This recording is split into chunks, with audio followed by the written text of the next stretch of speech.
Christiane Magnette, vous êtes la trésorière de l'association ARIA à Annecy. Alors, on vient de parler avec le président de toutes les activités, comment ça se passe depuis 25 ans. Vous-même, vous avez suivi cette association depuis assez longtemps, puisque lorsque vous étiez en activité professionnelle, vous occupiez un peu des jumelages à la ville d'Annecy.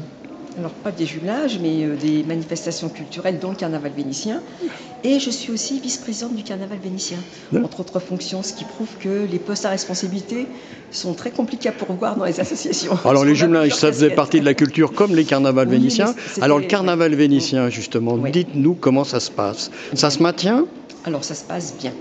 Il y a eu un travail énorme fait par les adhérents et les dirigeants de l'époque quand ils ont commencé à mettre en place ce carnaval.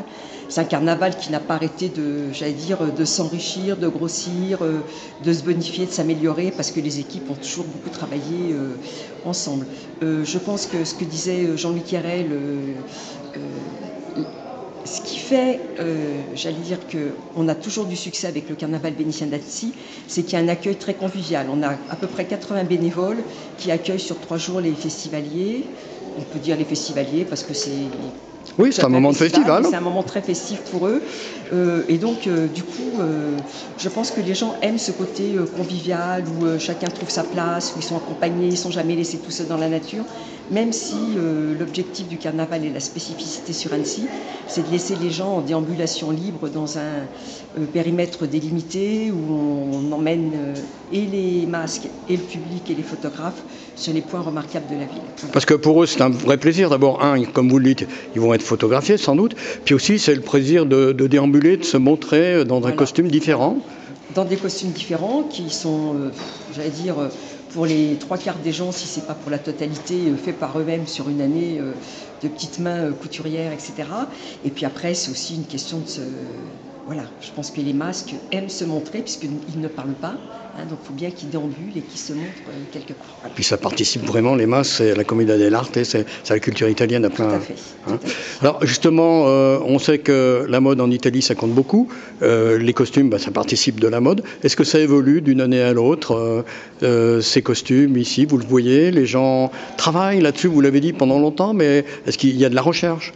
Alors, moi, je ne suis pas la grande spécialiste des costumes, experte et tout ce qu'on a des gens dans l'association qui font leurs costumes depuis 25 ans, qui pourraient vous en parler beaucoup plus que moi. Mais c'est sûr qu'on voit, puisque c'était le 25e anniversaire du carnaval en 2022, donc on voit quand on a repris les photos et fait une petite rétrospective, l'évolution des costumes, et c'est sûr que ça a beaucoup évolué, aussi bien en qualité, en couleur, en recherche d'éléments, etc.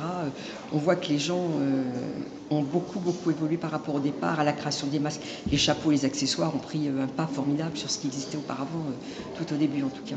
Vous m'avez dit en préparant cette interview, et c'est ma dernière question, que en fait un certain nombre d'Annéciens, assez nombreux d'ailleurs, se rendaient au carnaval de Venise, donc 15 jours avant, le carnaval d'Annecy, et allaient peut-être y piocher des idées, voir comment ça se passait, se faire plaisir aussi. Alors, vous attendez que je vous dise oui, bien évidemment. Non, je ne sais pas. Si, c'est la réalité. Alors c'est sûr qu'il y avait il y a un noyau d'adhérents historiques d'ARIA qui allaient à Venise, qui y vont toujours, mais c'est un peu moins important, enfin en tout cas dans nos adhérents, parce que c'est sûr que le carnaval de Venise a aussi beaucoup évolué, il y a beaucoup de monde, c'est devenu sans doute, je pense, par rapport aux gens, un petit peu plus commercial que l'esprit initial qui était mis en œuvre. En tout cas, on voit quand même que les gens qui ne sont pas forcément d'Annecy, mais qui viennent de toute la France, viennent avec des costumes qu'ils ont déjà entraînés à Venise pour la plupart. Et on voit que c'est très recherché. Et il y a vraiment des gros travails de couleurs et de style. C'est pas mal ça. J'allais dire que ça bonifie le carnaval d'Annecy en tout cas. À toute dernière question, un petit codicile. Est-ce qu'on peut dire que sur la 50aine de festivals de Vénitiens ou de carnaval qui ont lieu en France, Annecy tient le haut du pavé, bien sûr à cause de l'architecture, des lieux où il se produit, mais aussi par la qualité des gens qui y sont? Alors, je pense qu'il y a plusieurs facteurs on pourrait placer Annecy en premier. Déjà, on est le premier carnaval vénitien après le carnaval de Venise, donc en France, et on est surtout le carnaval qui accueille le plus de masques, puisqu'on est arrivé des années à avoir plus de 500 masques présents sur les 3 jours. Donc voilà, je pense qu'on fait partie des premiers. En deuxième, il y avait Remiremont.